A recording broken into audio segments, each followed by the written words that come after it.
suivez attentivement comment nous allons calculer cette autre intégrale.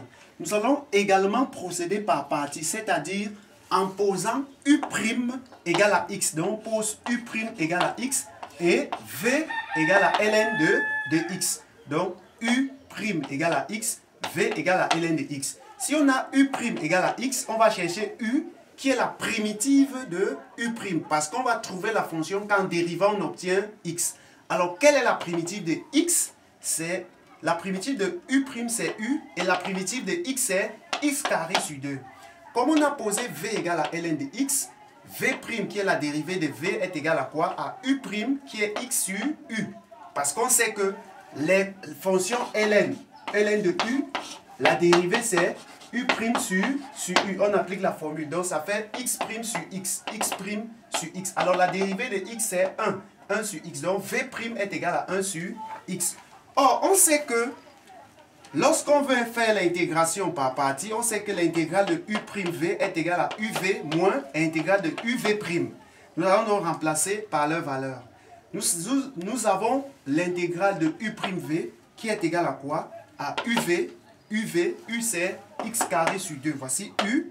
V c'est ln de x. Donc UV, x carré sur 2 fois ln de x, c'est ce qu'on a écrit ici, moins intégrale de UV'. U, voici U, intégrale de U, x carré sur 2, V'. V' c'est 1 sur x dx.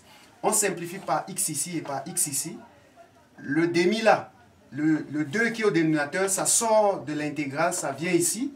Et ici, il y a 1, donc ça fait 1 demi, ça sort. On a toujours x carré sur 2 ln de x, moins 1 demi qui est sorti de l'intégrale. Il reste x ici, x dx. Alors, nous aurons quoi? Égal à x carré sur 2 ln de x moins 1 demi. Quelle est la primitive de x? Parce qu'on cherche la primitive de x dx. La primitive de x, c'est x carré sur 2. Plus c, la constante. Alors, on aura x carré sur 2 ln de x ici.